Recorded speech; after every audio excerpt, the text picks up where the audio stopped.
पर गौर करके आने वाले कल को प्लान करने का, फिर वो करियर से जुड़ा पहलू हो या फिर लाइफस्टाइल से। शायद इसलिए अपने बेटरमेंट और सेल्फ इम्प्रूवमेंट की ख्वाहिश में लोग पूरे जोश और उत्साह से न्यू ईयर रेजोल्यूशन लेते हैं, लेकिन अक्सर लोग कुछ ही दिनों में अपना रेजोल्यूशन ब्रेक कर देते हैं, जिसकी वजह है डिटर्मिनेशन और प्रॉपर प्लानिंग की कमी। इसलिए नए साल में अगर आप खुद से कोई प्रॉमिस करें तो सबसे अहम है कि फोकस्ड और डिटरमाइंड रहें, जिससे कि आप अपने गोल्स तक पहुंचने में कामयाब हो सके और अपने आने वाले साल को ही नहीं बल्कि पूरी जिंदगी को बेहतर बना सके। Tradition dictates that every 365 days you should try to kick bad habits and start your life anew. So sit down with a cup of coffee, a paper and a pen and reflect. What kinds of New Year's resolutions will you make for yourself this January 1st? बिल्कुल, नए साल की शुरुआत होती है नए नए वादों से, लेकिन महेश जी सबसे बड़ी जो परेशानी आती है कि पूरी इच्छा शक्ति से हम खुद से प्रॉमिसेस करते हैं, लेकिन धीरे धीरे कहाँ चूक हो जाती है और कहाँ हम अपने लक्ष्य से भटक जाते हैं।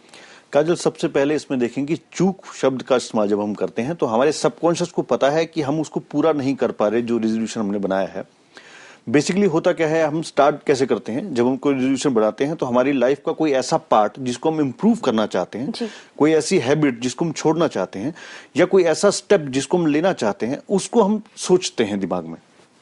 और नॉर्मली क्या होता है, जब तक 10 जनवरी आती है तब तक वो इतना वो जो प्रॉमिस हमने किए होते हैं वो इतना भाग दौड़ के लाइफ में पीछे रह जाते हैं और हम उसको भूल जाते हैं। ज्यादातर रेजोल्यूशन दिमाग में बनाए जाते हैं। व्हाट आई सजेस्ट इज, सबसे पहला काम जो हम करें इसके अंदर वो पेपर पे बनाएं। जैसा अभी हमने वीडियो में देखा कि पेपर पेन उठाएं, उस पे लिखें। ज्यादातर लोग लिखते नहीं हैं। उसका भी एक बहुत बड़ा साइकोलॉजिकल रीजन है कि जैसे आपने एक बार लिखा और आप उसको पूरा नहीं कर पाए, आपने दोबारा लिखा उसको पूरा नहीं कर पाए, तो तीसरी बार आप उसको लिखने की हिम्मत नहीं कर पाते। आप ये सोच नहीं पाते कि मैं लिख लूं, और जब मैं इसको पूरा नहीं करूंगा तो अपने आप को फेल्यूर महसूस करते हैं, जबकि ऐसा महसूस करने की जरूरत नहीं है। सबसे पहला काम जो रेजोल्यूशन में है वो ये है कि आप लिखें, ताकि आप उसको 1 महीने बाद या 10 दिन बाद जब पढ़ेंगे तो you will come on track again.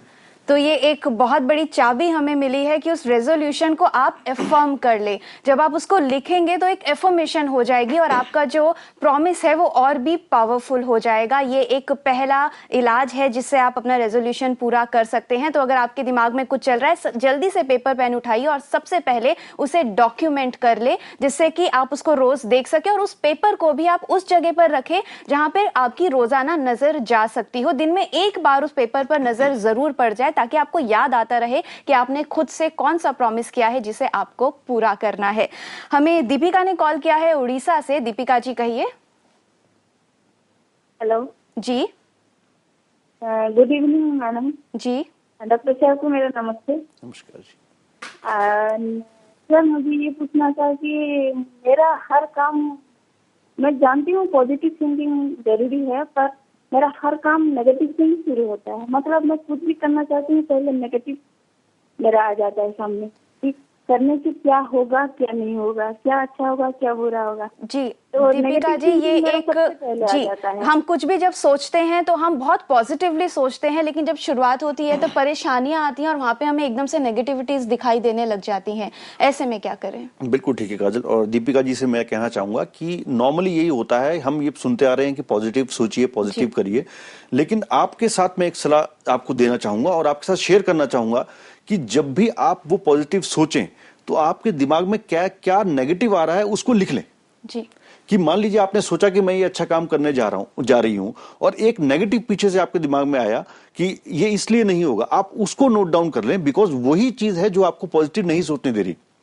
जी। और फिर उस जो पर्टिकुलर चीज को आपने नोट डाउन किया है, आप ये देखें कि वो किसकी वजह से है। आप देखेंगे जब जब हम पॉजिटिव पे ध्यान देते आ रहे हैं, हमारे सबकॉन्शियस माइंड में नेगेटिव जड़ जमाए हुए हैं, इसलिए वो पॉजिटिव इंस्टॉल नहीं हो पाता। अगर उसको हमने लाना है तो सबसे पहले अपने नेगेटिव पार्ट को हटाना होगा, लेकिन पहले हम ये जान तो लें कि नेगेटिव है क्या। तो दीपिका जी, जैसा कि महेश जी ने बताया कि आपको पहले रेक्टिफाई करना है, आपको ध्यान देना है कि ऐसा क्या हो जाता है कि चीजें नेगेटिव की तरफ चली जाती हैं, और पहले जैसे कि बीमारी होती है और बीमारी की हम जब डायग्नोज करते हैं कि उस बीमारी की वजह क्या है, तभी हम उसका इलाज कर पाते हैं। इसलिए आपके साथ सामने जो भी परेशानियां आती हैं तो आप उसका एक बेसिक कारण ढूंढिए और फिर उसको फोकस करके पहले उसको सुलझाएं, फिर आपकी लाइफ में जितनी भी प्रॉब्लम्स हैं वो सब सॉल्व हो जाएंगी और पॉजिटिव तरीके से आप अपना काम शुरू करेंगे और पॉजिटिवली ही वो पूरा कर पाएंगी। गाजियाबाद से रूबी ने हमें कॉल किया है। रूबी जी कहिए।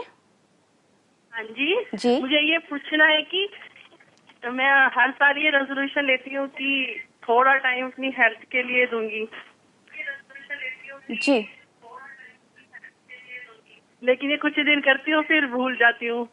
जी, रूबी का सवाल हमने सुना कि अपना रेजोल्यूशन कैसे पूरा करें। साथ ही डॉक्टर आशु भी हमारे साथ जुड़े हुए हैं यूपी से। डॉक्टर आशु जी, आप क्या कहना चाहती हैं?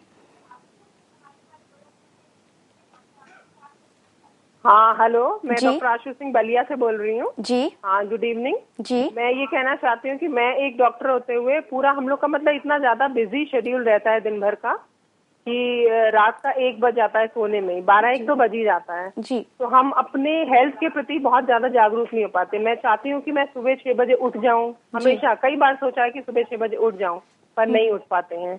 इन दोनों की प्रॉब्लम्स महेश जी, आशु जी और रूबी जी दोनों हेल्थ से कंसर्न्ड है कि अपने हेल्थ के लिए हम बहुत कुछ सोचते हैं कि ऐसा करेंगे वैसा करेंगे, प्रॉमिसेस करते हैं लेकिन पूरा नहीं कर पाते, तो उसको कैसे करें? काजल, उनके लिए इनको मैं जो एक इनके साथ शेयर करना चाहूंगा वो चीज कि जब भी हम किसी चीज को बांध लेते हैं सीमाओं में, जैसे डॉक्टर साहब ने कहा कि मैं सुबह 6 बजे उठूंगी और रात को 1 बज जाता सोते हुए, तो बेसिकली 5 घंटे के अंदर नींद भी पूरी नहीं हो पाएगी, वो हेल्थ तो और खराब हो जाएगी, हेल्थ और खराब होगी, और ये गिल्टी कॉन्शियस हमारे एक हीन भावना की स्थिति आ जाती है कि मैं सुबह नहीं उठ पा रही और रेजोल्यूशन ब्रेक हो गया।